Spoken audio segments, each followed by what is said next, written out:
now to write down the Old Testament is the shadow of Jesus.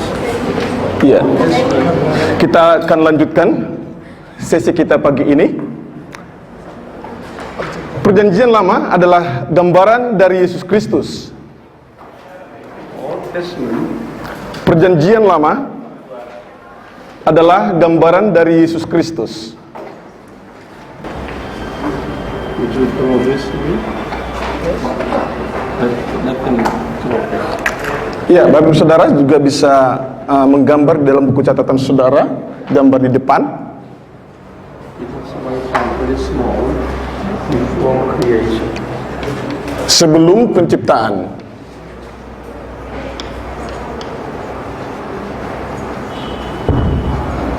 Sebelum penciptaan. Let them draw a picture like Yeah. that. Okay? Before creation, this crucifixion predestined. Yeah. Okay? Yeah. Salib telah direncanakan sebelum penciptaan.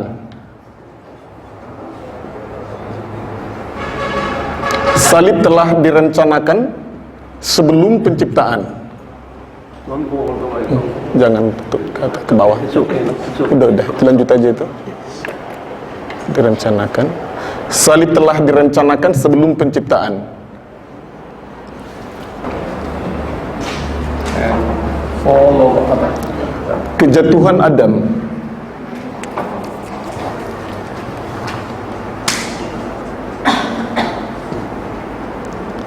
Kejatuhan Adam.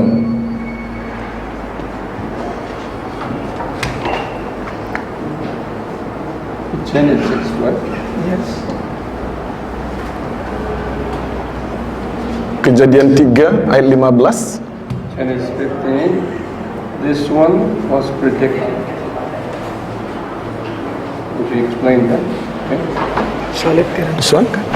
Or this one? Why? The cross could be put at this time. This is what? Fall of The Adam. fall of Adam, yes. Fall of Adam. Jesus predicted Genesis 3:15. Genesis 3:15. You know that. Iya, yes, iya. Seed Iya. of woman. Iya, setelah Adam jatuh dalam dosa, The seed of woman. Yesus telah menubuatkan tentang salib Seed of woman. yang terdapat di dalam Kejadian 3 ayat 15. Seed of woman means open bracket Jesus. Jesus woman. Di mana dalam Kejadian 3 ayat 15 disebutkan bahwa keturunan perempuan itu yang merujuk kepada Yesus Will seed of woman cross this. akan meremukkan kepala Will come down this wall. He will keturunan perempuan yaitu Yesus akan datang ke dunia ini He will die on the cross. dan mati di kayu salib. Dalam Kejadian 3 ayat 15 dijelaskan bahwa keturunan perempuan yang merujuk pada Yesus akan datang ke dunia ini dan mati di kayu salib. There was BC 4000. What is BC? is M Eh? M SM SM SM SM. ya sebelum Masehi. sebelum Masehi, iya. Come here. This is eternity. Diperkirakan Adam jatuh dalam dosa sekitar tahun 4000 sebelum Masehi.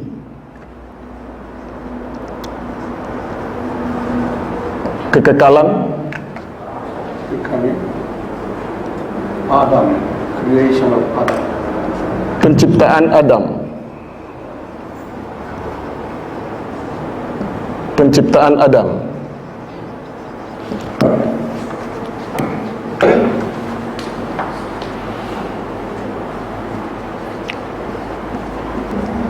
On Enoch. Tahun 3500 sebelum Masehi muncul seorang tokoh bernama Henokh. Noah. Tahun 3000 Nuh. Flood.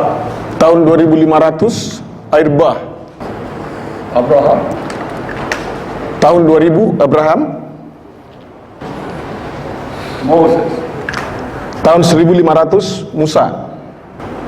Tahun 1000 Daud.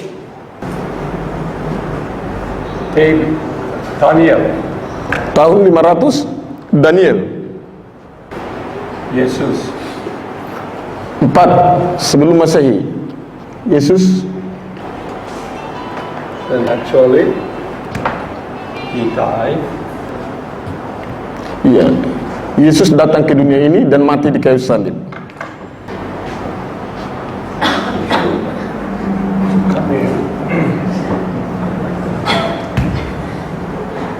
Psalm 94. Mazmur pasal 90 ayat 4. And 2 Peter 3:8. 2 Petrus 3 ayat 8. 2 Petrus 3 ayat 8. Where he said that you explained that it's 1,000 years is one day.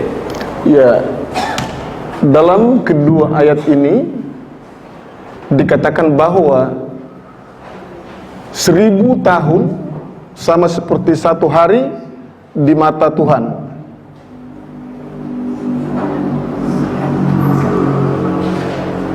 Dalam kedua ayat ini dijelaskan bahwa 1000 tahun sama seperti satu hari di mata Tuhan.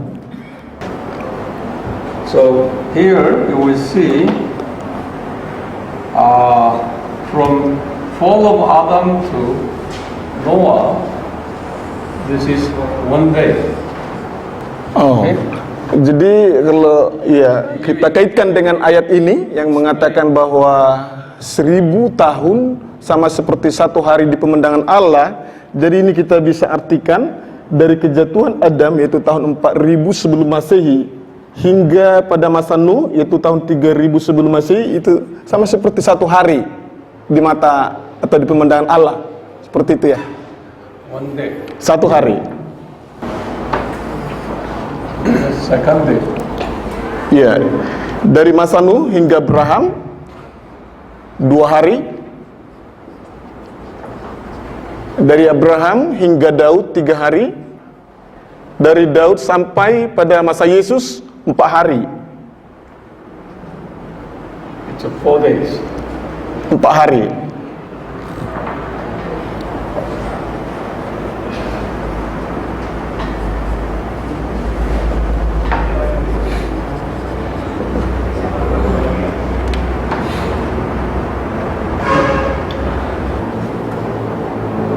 Before the creation here, Jesus will come down this world to die on the cross. See, right here, right now. Jesus will come down to this world to die on the cross. Allah Trinitas telah merencanakan kedatangan Yesus ke dunia ini sebelum penciptaan. Allah Trinitas telah merencanakan bahwa Yesus akan datang ke dunia ini. Dan rencana ini telah dibuat sebelum penciptaan. To fulfill this, after the fall of Adam, the woman, this one was promised to fulfill this. Iya. Untuk menggenapi rencana ini, yaitu bahwa Yesus akan datang ke dunia ini setelah Adam jatuh dalam dosa, Tuhan menyatakan kembali tentang rencana kedatangannya dalam Kejadian 3 ayat 15. Kejadian 3 ayat 15 ini adalah semacam nubuatan tentang kedatangan Yesus dan penyaliban Yesus. To fulfill this, upon the fall of Adam, Jesus did not come right away.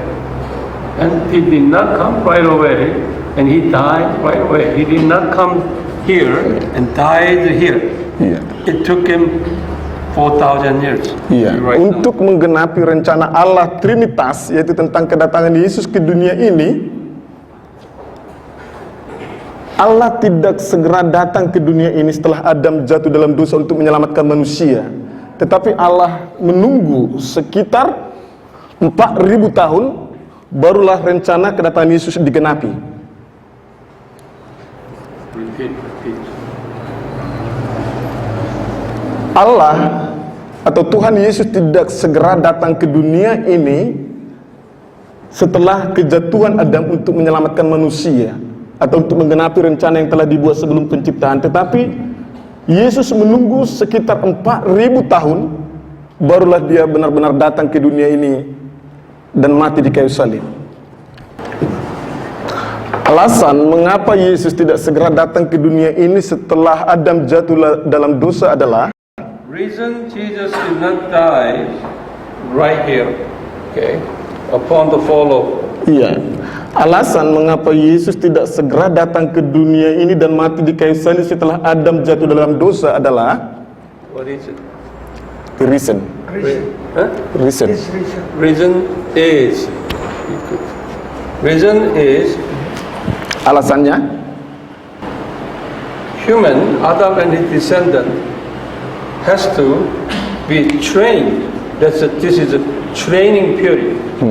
Need at least 4,000 years training, okay, and before actual death. iya. Alasannya adalah Adam serta keturunannya harus terlebih dahulu dilatih oleh Allah selama sekitar 4.000 tahun ini. Alasannya adalah Adam dan keturunannya harus menjalani pelatihan di bumi ini selama sekitar 4.000 tahun. And what kind of training they need? Pelatihan seperti apakah yang manusia butuhkan? Pelatihan seperti apakah yang manusia butuhkan? Number one, Yang pertama, woman has to experience pain when they deliver a baby. ya, perempuan harus mengalami kesakitan saat melahirkan. Because that was Genesis. This one already promised upon the fall. Do you remember? Iya, kemarin kita sudah belajar akibat kejatuhan manusia dalam dosa. And number two, people has to work hard Alasan yang kedua adalah to have their food. manusia harus bekerja keras untuk mendapatkan makanan. They have to sweat. Manusia harus berjerih payah. Manusia harus berjerih payah untuk mendapatkan makanan.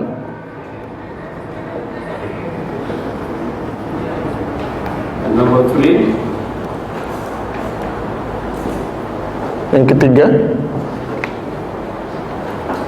their lifespan, they have to experience physical sickness and manusia harus mengalami sakit penyakit physical death. dan juga kematian jasmani.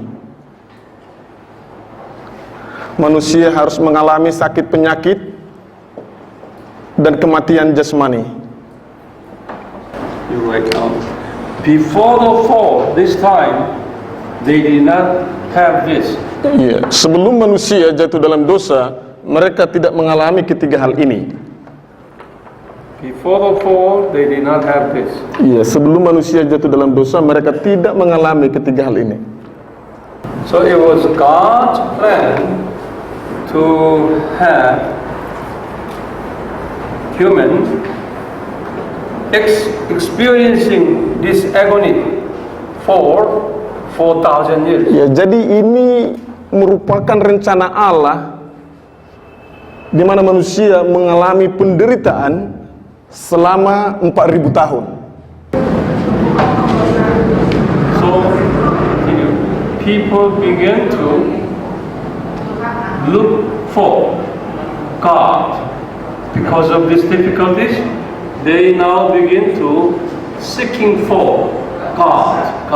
Iya, setelah manusia mengalami kesulitan dan penderitaan ini, mereka mulai mencari Allah. Setelah manusia mengalami penderitaan ini, mereka mulai mencari Allah. Setelah manusia mengalami penderitaan ini, mereka mulai mencari Allah. Next is God to solve this problem. They are looking for God's help, okay? And to solve these problems, and also looking for God, they became very agonized by their sins they committed. They become agonized, the troubled by the sins they have committed. Okay? Iya. Bukan hanya itu, manusia juga mulai bergumul dengan dosa-dosa yang ada dalam diri mereka. Now, to give them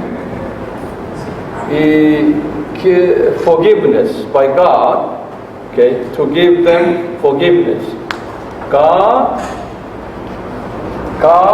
created worshiping methods to receive forgiveness. Ya, agar manusia How to receive forgiveness. Ya, agar manusia bisa menerima pengampunan Tuhan, Tuhan memberikan cara kepada mereka. During this time, ask people to kill animals. Iya, agar manusia bisa menerima pengampunan dari Tuhan Yesus. Tuhan Yesus memberi cara kepada manusia, yaitu dengan mengorbankan hewan. Just Allah Yesus is Jehovah. Iya, Tuhan Allah di dalam perjanjian lama itu, iya, Allah Jehovah di dalam perjanjian lama itu merujuk kepada Tuhan Yesus. Okay, Old Testament Allah Jehovah is Yesus. Iya. Allah Yesus. Iya, semua kata Tuhan Allah yang terdapat di dalam perjanjian lama itu merujuk kepada Yesus. Now this is important. Ini penting. These 4,000 years during this time, lamb was killed for their sins forgiven. Lambs were killed. Iya, jadi sepanjang 4.000 tahun ini manusia harus mengorbankan anak domba untuk menerima pengampunan dari Tuhan Yesus.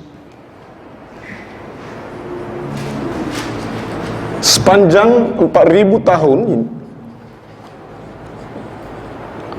manusia harus mengorbankan anak domba untuk menerima pengampunan dari Allah Trinitas.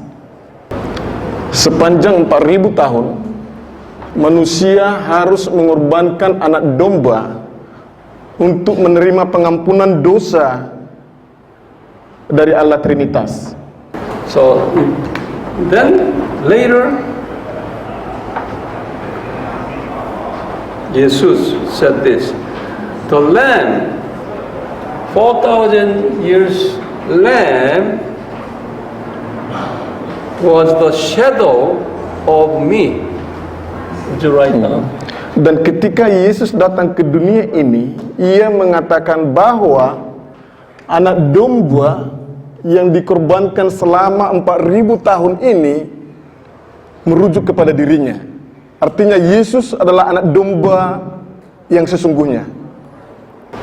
So our God really very thoughtful He meaning that he did not die right this moment. Okay? He has given us many shadows for 4,000 years for us to understand who Jesus is. Okay?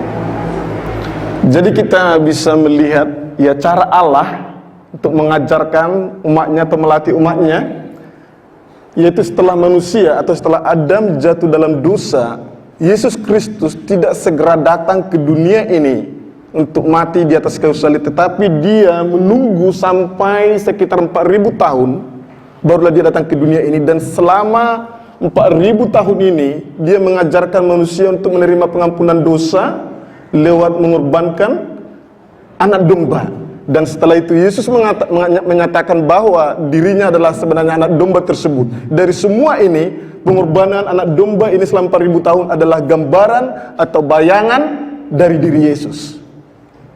You write it down. You write down. That's the very key conclusion. Iya, ini adalah kesimpulan. Repeat.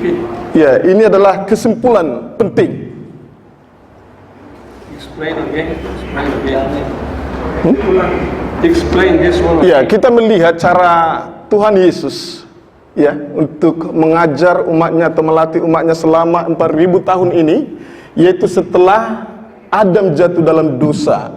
Yesus Kristus tidak segera datang ke dunia ini dan mati di kayu salib untuk menyelamatkan manusia, tetapi ia menunggu sekitar 4.000 tahun barulah dia benar-benar datang ke dunia ini.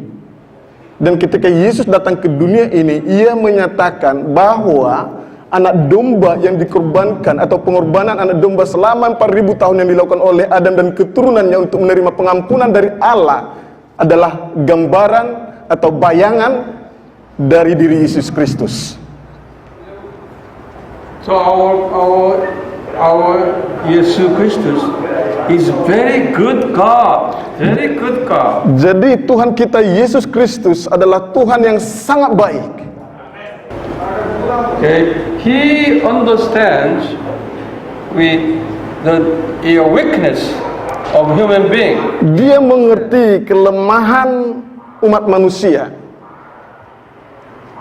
If He died right here at this moment, human could not understand why He died. Ya, jika seandainya Yesus langsung datang ke dunia dan mati di atas kayu salib segera sesudah Adam jatuh dalam dosa, manusia tidak akan mengerti tentang nilai dari pengorbanan Yesus. So now I'll give you Bible verses here. Colossians Ayat-ayat Alkitab Kolose 2:17. Kolose 2 ayat 17. More. Don't close it. Koma. More. Koma. And Hebrews Ibrani chapter 8. Ibrani pasal 8. Chapter 8 verse 5. Ibrani 8 ayat 5. Close. This is said that this Old Testament, all these stories, okay, is concerning the shadow of Jesus. Ya, kedua ayat ini menyatakan bahwa cerita yang terdapat di dalam perjanjian lama adalah gambaran atau bayangan dari diri Yesus Kristus. So we write down Jesus Christus here, okay, is real, and Old Testament was a shadow. Real is Jesus. Iya. Jadi semua cerita yang terdapat yang ada di dalam perjanjian lama itu adalah bayang-bayang atau gambaran, dan yang sesungguhnya itu adalah Yesus. To show us the real Jesus, He has spent 4,000 years providing us shadows. Iya. Untuk menunjukkan siapa Yesus yang sesungguhnya, Ia mengambil waktu selama 4.000 tahun untuk menjelaskan kepada manusia tentang siapa Yesus. Now, Bible said, write down here, Romans 5:14. Alkitab berkata dalam Roma 5:14. Would you open your Bible, Romans 5:14. Mari kita buka Alkitab kita ke Roma 5:14. Mari kita baca bersama, 2, 3. Sungguh pun demikian, maut telah berkuasa dari zaman Adam sampai kepada zaman Musa, juga atas mereka yang tidak berbuat dosa dengan cara yang sama seperti yang telah dibuat oleh Adam, yang adalah gambaran Dia yang akan datang. It said type. Iya. What your Bible said. Yes, type, gambaran. Number, you put down here. Number. Iya. Di sini dikatakan gambaran. Gambaran. It's a different expression. Where is the shadow? Underline shadow. No, where is shadow? In your language. Gambaran. This one? Yes. Now you look at word this here. Ya, mari kita buka Ibrani 8 ayat 5. You look at Hebrew 8:5 again. Right, come over. Yes. Hebrew 8:5. There is another expression there. Ibrani 8 ayat 5. Hebrews 8:5. So read it. Ibrani 8 ayat 5. Pelayanan mereka adalah gambaran dan bayangan dari apa yang ada di surga, sama seperti yang diberitahukan kepada Musa ketika ia hendak mendirikan kemah. Ingatlah demikian firman-Nya, bahwa engkau membuat semuanya itu menurut contoh yang telah ditunjukkan kepadamu di atas gunung itu. You have a copy there. Yes. Di sini ada dua ekspresi. Yang pertama adalah gambaran dan yang kedua adalah bayangan. Bayangan. Bayangan. What bayangan mean? Yang sudah. There's different expressions. Ya, kita melihat di sini ungkapan yang berbeda. Ada gambaran, ada bayangan. You come over right down. Yes. And Hebrews 9:9. Juga Ibrani pasal 9 ayat 9. Ibrani 9 ayat 9. Kiasan. Really? Itu adalah kiasan masa sekarang, sesuai dengan itu dipersembahkan korban dan persembahan yang tidak dapat menyempurnakan mereka yang mempersembahkan menurut hati nurani mereka. Ada kata kiasan di sini. Ungkapan yang lain, kiasan. What we call the symbol. Simbol. Yeah. Kiasan. Dalam bahasa Indonesia diterjemahkan kiasan. The symbol. Yeah. Yes. Different. Yeah.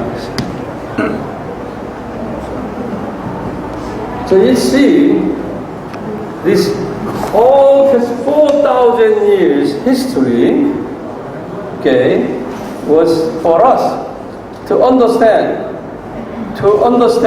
who Jesus is.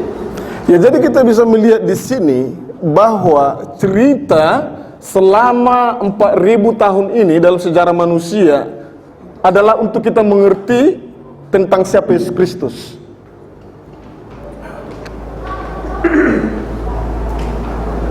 Now, next is important. Yang selanjutnya ini penting. Would you write down? No room here.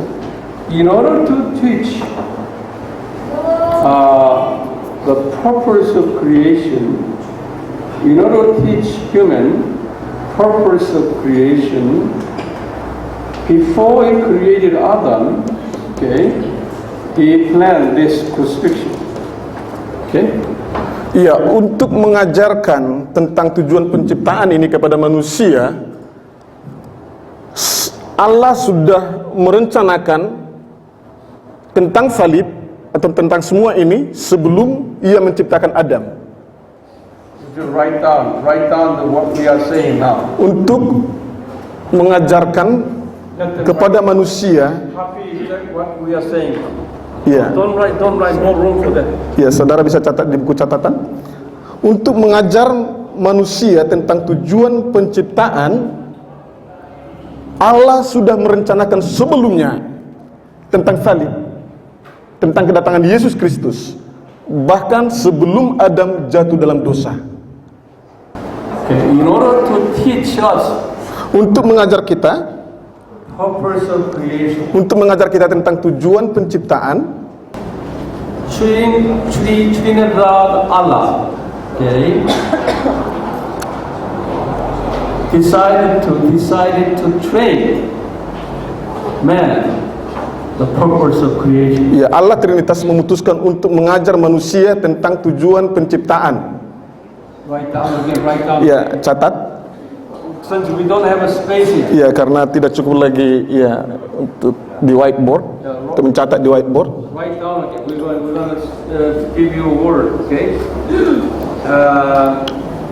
Trinidad Allah decided to train the purpose of creation to human. Ya, Allah Trinitas memutuskan untuk mengajar manusia tentang tujuan penciptaan.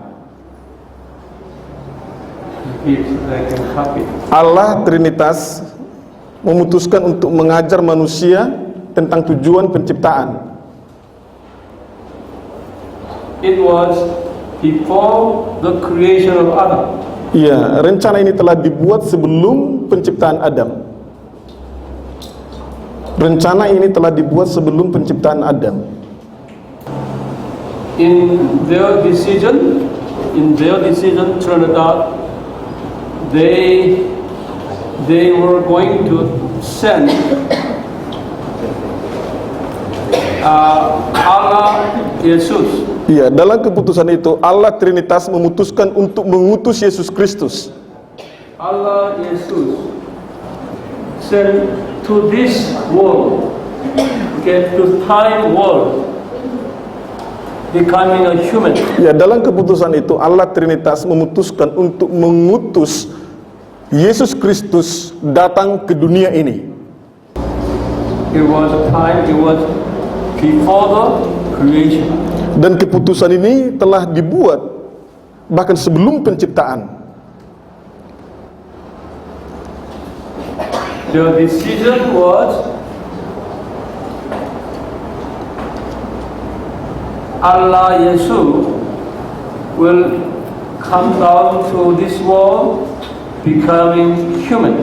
Ya, keputusan Allah Trinitas adalah Yesus akan datang ke dunia ini dan menjadi manusia.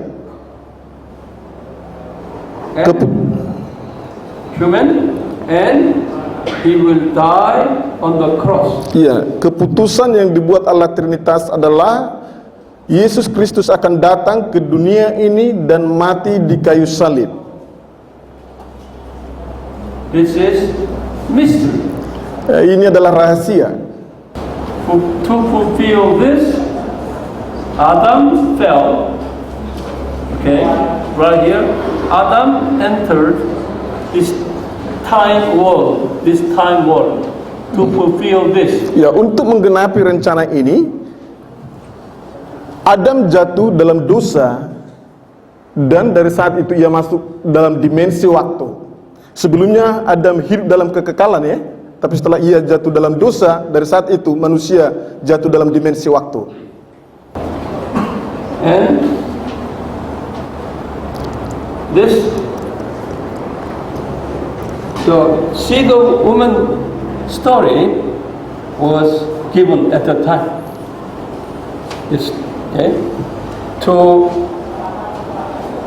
Allah Jesus gave told Satan that your seed and me will be a woman of seed of woman will fight and I will win on the cross. Iya, dan setelah Adam jatuh dalam dosa, Tuhan Yesus menyatakan kepada iblis di dalam Kejadian 3 ayat 15 bahwa akan ada permusuhan antara keturunan iblis dan keturunan perempuan, dan keturunan perempuan itu mengacu kepada Yesus, dan Yesus akan menang. that this is just simple fulfillment of this prophecy.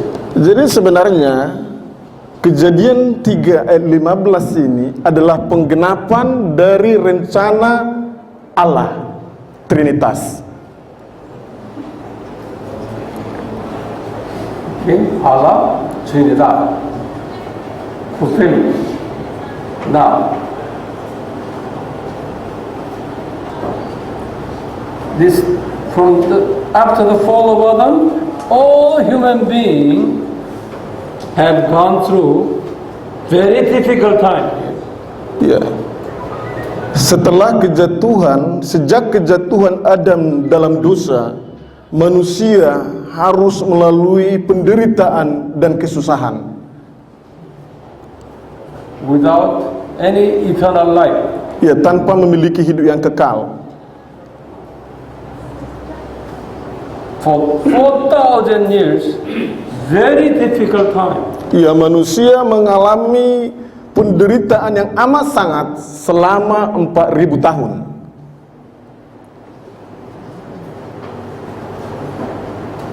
And Allah Yesus, Yeshua, Allah Yesus, or Allah Jehovah, okay, told these famous people that you kill animal, okay, you kill lamb, then I will forgive you, I will make you happy, I will make you happy. Ya. Dan Tuhan Yesus menjuruh tokoh-tokoh di dalam perjanjian lama seperti Adam, Henokh, Abraham untuk mengorbankan hewan atau anak domba untuk menerima pengampunan. The blood of the animal, okay, the blood of the lamb will make a peace between you and God. Ya, Okay? darah anak domba yang mereka persembahkan itu akan menjadi pendamai antara mereka dengan Allah Trinitas. So this 4,000 years difficult time, only hope people had the blood of the lamb. Ya, jadi satu-satunya pengharapan yang dimiliki oleh umat manusia selama 4.000 tahun kesusahan ini adalah darah anak domba. Allah Yesus training method, okay, to show the real Jesus. Ya. Die on the cross. Jadi seperti inilah cara pelatihan yang diberikan oleh Yesus kepada manusia untuk mengajarkan tentang siapa diri Yesus yang sesungguhnya. So all this human history, especially animal killing, is the shadow. Okay, all this copy you explained of Jesus who will die on the cross. Iya, jadi seluruh sejarah manusia, khususnya tentang mengorbankan anak domba atau mengorbankan hewan di dalam perjanjian lama, itu sebenarnya adalah gambaran, bayangan, dan kiasan dari diri Yesus Kristus. During this 4,000 years, God, our Allah Jesus, okay, provided two kinds of people living here. Okay? Ya, sepanjang 4.000 tahun ini, Tuhan Yesus mengizinkan dua jenis manusia ada di dunia ini. God's children Anak-anak Allah Trinitas, and Satan's children. dan anak-anak iblis. Anak-anak Tuhan dan anak-anak iblis. Two kinds of children. Iya, dua jenis manusia. Those God's children will later say, "Thank you, Jesus, for this shadow given to us. Now I will understand who you are." Iya, mereka yang termasuk anak-anak Tuhan akan mengatakan kepada Tuhan Yesus, terima kasih Tuhan, sekarang saya mengerti tentang siapa Engkau. So now, at this time, I will teach you more in detail, but now, up until here, all you have to know at this moment, by this moment, that Old Testament, this story, 4,000 year story, is the shadow of Jesus' death on the cross. Iya, saya akan mengajarkan nanti lebih dalam atau lebih rinci, tetapi yang penting kita ketahui sampai saat ini adalah bahwa semua cerita yang terdapat di dalam perjanjian lama selama 4.000 tahun ini adalah gambaran atau bayangan atau kiasan dari pengorbanan Yesus di atas kayu salib. And also, this period is the training school period for the purpose of creation. Dan juga masa 4.000 tahun ini adalah masa pelatihan untuk mengerti tentang tujuan penciptaan. You write down that. Iya.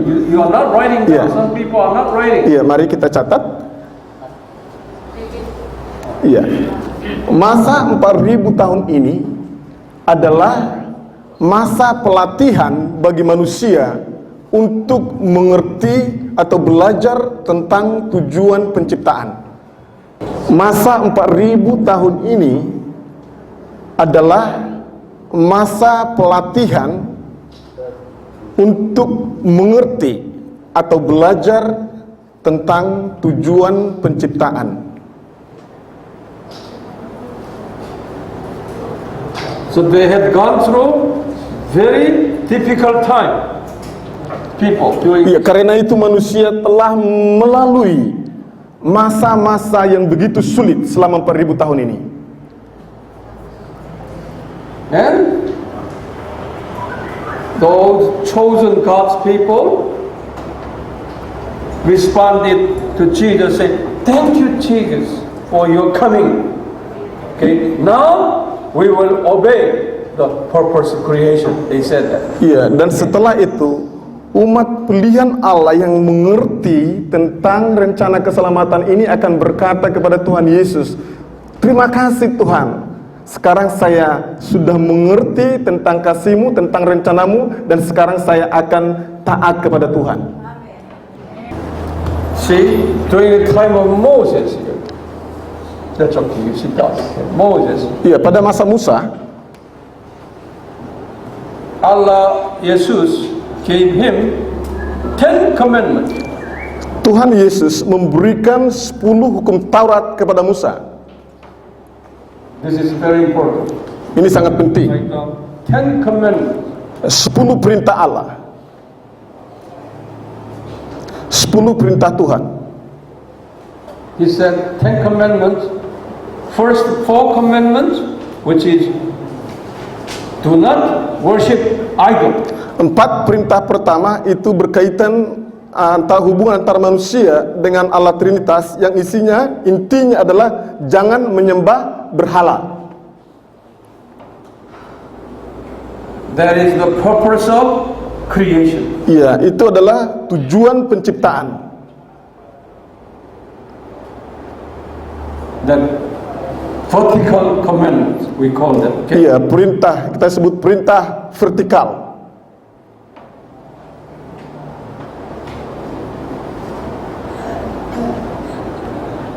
Vertical commandment. Since that time, Israelis, Christians, Israelis disobey this. Iya, sejak saat itu umat Israel menaati perintah tersebut untuk tidak menyembah berhala. Because of their disobedience, God allowed Assyrian, Babylonians come and invade them and gave them hard time.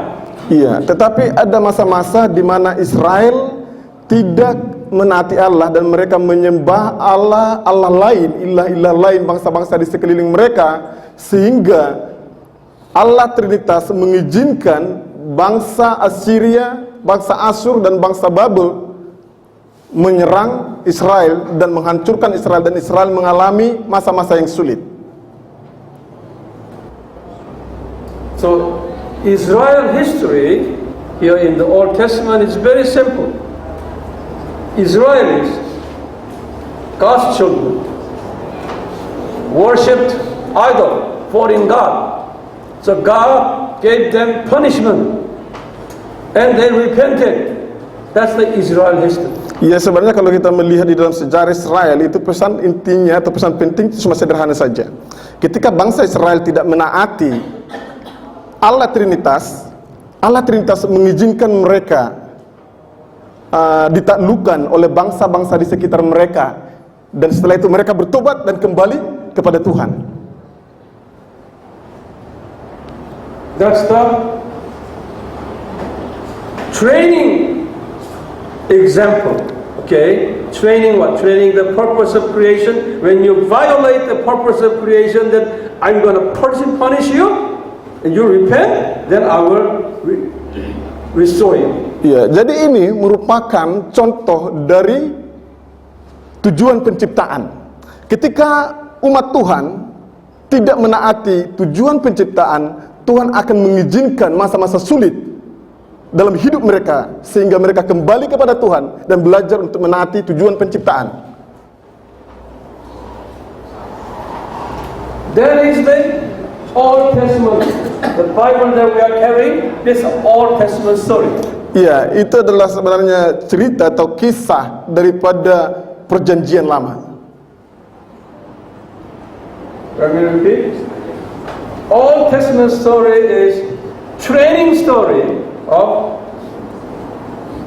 purpose of creation. Ya, saya ulangi, kisah yang terdapat di dalam perjanjian lama adalah kisah tentang tujuan penciptaan. So Old Testament story to train purpose of creation. Jesus will come, okay, to restore you, to train you and restore you. That's the story of Jesus, is behind Jesus' story. Okay, forget it. Okay, I'm gonna do it later.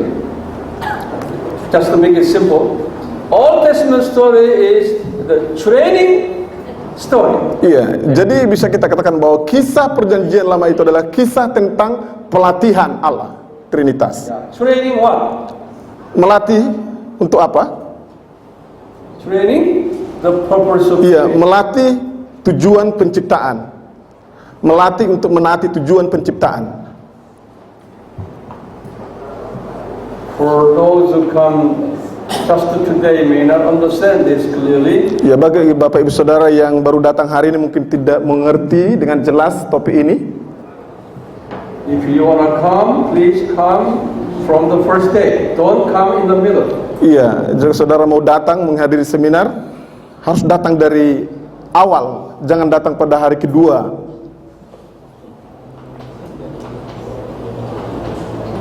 If you come in the middle, you don't know what we are talking about. Iya, karena saudara tidak datang dari hari pertama, saudara tidak akan mengerti keseluruhan isi seminarnya. Okay, now it's a little bit difficult for some of you. Ya, mungkin sedikit sulit bagi beberapa orang di antara saudara. But as time goes on, you will understand. Ya, tapi sebagaimana waktu berjalan, saudara akan semakin mengerti. Are you slowly understanding? Apakah bisa mengerti secara perlahan-lahan? Yes. Really? Yes. Don't say just Allah, okay? Just tell me. Don't say just Allah. Iya, jangan katakan hanya sekedar Allah saja. You have to say Allah Papa. Tetapi harus mengatakan dengan jelas Allah Bapa secara spesifik, Allah Anak, Allah Yesus, Allah Roh Kudus. Baik Ibu Bapak dan saudara-saudara sekalian yang saya kasih dalam Tuhan, sesi pertama ini memberikan pengertian kepada kita, perjanjian lama adalah gambaran Yesus Kristus. Menurut firman Tuhan yang sudah kita baca tadi, di Roma 5 ayat 14 gambaran, Ibrani 8 ayat 5 gambaran, bayangan, dan di Ibrani 9 ayat 9 kiasan. P itu sebenarnya sama artinya tentang tipologi, ya, tentang tipologi Yesus dalam perjanjian lama. Ini mau digambarkan secara urutan waktu bahwa Yesus itu sudah dibicarakan dan muncul dalam perjanjian lama, sehingga sebenarnya kalau ada kata-kata tentang Tuhan, tentang Allah, itu sebenarnya Yesus. Karena Allah Yehova dalam PL Yesus Kristus, Mesias dalam perjanjian baru Kristus juga tentang Yesus. Jadi semuanya Yesus. Iya. Saya punya pengertian baru begitu ya. Setelah mendapatkan penjelasan ini, kemarin saya sampaikan sejak tahun 2012. Saya pikir ya itu muncul secara silih berganti dalam perjanjian lama ya. Jadi Allah Bapa, Allah Anak, Allah Roh Kudus, ya, semacam begitu. Iya. Dan di STT juga dijelaskan sepertinya menguatkan, gitu ya. Tapi ternyata, iya, karena itu tadi umat Kristen, orang yang percaya kepada Kristus, yang menurut ajaran Paulus, teologi Paulus, itu ditulis di Roma 2 ayat 28 sampai 29. Roma 9 ayat 6, Galatia 3 ayat 29. Ya. Kemudian ini yang perlu jadi perhatian ya. Salomo kan diberkati oleh Tuhan. Dan itu kecenderungan orang untuk diberkati oleh Tuhan. Dan seperti yang tadi pada awal seminar kita diberitahu oleh Pak siapa? Pak Pendeta Ayeng, kita kalau meninggal tidak bawa apa-apa. Kita juga tidak bisa ditaruh di mana-mana walaupun sudah izin. Iya. Ya. Jadi tidak bisa ini ya. Itu sebabnya akhirnya walaupun sudah diperingati Tuhan, ternyata sampai meninggalnya dia kurang memperhatikan, pecahlah kerajaannya menjadi dua. Dan ini juga saya belum pernah ngitung gitu ya. Tetapi ternyata benar, setelah saya baca buku Pastor Thomas Huang, saya hitung betul 20-20. Iya ya. Walaupun sukunya berbeda, yang di atas 10, yang di bawah 2, karena jumlah suku Israel berapa? 12. Iya. Tapi rajanya sama jumlahnya 20-20. Iya. Dan anehnya yang sungguh-sungguh membasmi berhala hanya berapa? 2 orang raja, dan itu ada di Yehuda. Namanya Hizkia dan Yosia. Kalau dihitung 2/40 kali 100%, maka 5%. Iya, hanya 5%. Kemudian yang masih setengah tadi, di sini hanya satu raja, yaitu Yehu. Sedangkan di Yehuda jumlahnya berapa? Banyak. Berapa? 6. Iya. Jadi tadi dihitung kira-kira 17%. Rahasianya di mana? Apakah kita tahu rahasianya? Iya. Ternyata di sini tidak dekat dengan apa? Kota Yerusalem, pusat ibadah, bait Allah. Di sini bikin apa? Bait Allah tiruan. Ditempatkan di mana? kota Dan dan kota Betel.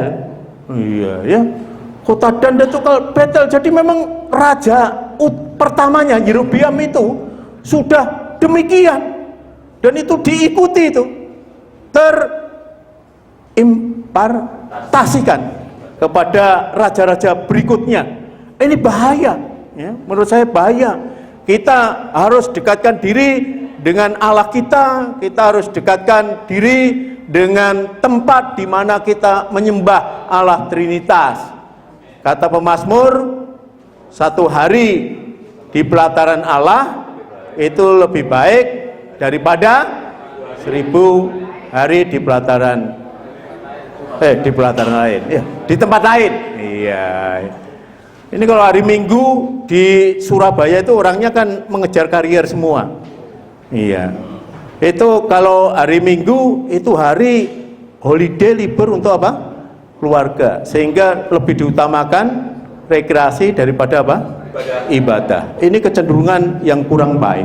Jadi ini luar biasa. Jadi yang tidak menyembah Allah, yang tidak memenuhi akan tujuan penciptaan seperti yang sudah diajarkan Tuhan kepada Musa, memberikan apa? 10 perintah Allah. Ya, perintah yang pertama sampai keempat itu benar-benar tujuan kepada Allah. Kemudian yang kedua itu hubungan kita dengan sesama kita. Tapi ini lagi, biasanya banyak daripada kita yang memahami perintah yang kedua atau hukum yang kedua itu ini kasih untuk semua orang begitu. Tadi disampaikan lagi bahwa 10 perintah ini atau 10 hukum ini ditujukan kepada umat Allah, Trinitas, ya, bangsa Israel. Kalau perjanjian baru itu orang Kristen, ya, orang Kristen. Ya. Jadi kasih kita seperti yang ditulis oleh Rasul Yohanes itu harus lebih apa? Lebih besar kepada satu dengan yang lain, terutama yang tidak bisa menolong kita. Kalau kita mengasihi orang yang bisa menolong kita, kita berbuat baik kepada orang yang apa? Berbuat baik kepada kita itu sudah biasa. Tetapi kalau kita menolong seperti yang tadi disampaikan oleh Pastor Huang, ada orang-orang Kristen yang saleh, ada pendeta-pendeta, pemimpin-pemimpin Kristen yang saleh, yang hanya bergantung kepada Tuhan, yang tidak dikenal di masyarakat, dan mereka hidupnya penuh dengan tantangan. Dan kalau kita melihat itu, menemukannya, kita berbelas kasihan membantunya, ya, menyemangatinya, ya, mendampinginya. Itu sungguh-sungguh menyukakan hati Tuhan kita Yesus Kristus, dan itu juga sungguh-sungguh menggenapi akan tujuan penciptaan Allah. Iya. Dan ini tadi minoritas dan mayoritas itu bukan hanya di Indonesia kita kenal, ya. Kita ini termasuk orang yang minoritas, dan mereka, ya, yang selain kita mayoritas, bukan itu. Tetapi ini ajaran Alkitabiah. Ya, nanti kalau Bapak Ibu menerima buku yang dikarang Pastor Thomas Huang yang berjudul Apa Tujuan dari Penciptaan itu, maka akan tahu bahwa misalnya pengintai 12, berapa yang setia kepada Tuhan Yesus Kristus? 2. Murid Tuhan Yesus yang 12, ya, berapa? 11. Yang setia sampai akhir hidupnya 11, ya, 11 itu mayoritas, ya. Nah, tetapi yang akhirnya ketika Tuhan Yesus apa? Setelah bangkit, terus mereka menunggu Roh Kudus, jumlahnya itu dari 12 sudah hampir 600 orang itu. Kalau di 1 Korintus 15, Iya, sekitar 600. Tapi di Kisah pasal 1 ternyata hanya berapa? 120 orang. Jadi turun drastis itu. Ya, turun drastis. Jadi memang minoritas, dan ujian bagi iman kita itu adalah keadaan yang sulit. Kalau dalam keadaan sulit kita terus setia kepada Tuhan, itu imannya di level berapa? 3. Ini saja yang ingin kami sampaikan. Selamat siang, nanti selamat beristirahat. Tuhan memberkati.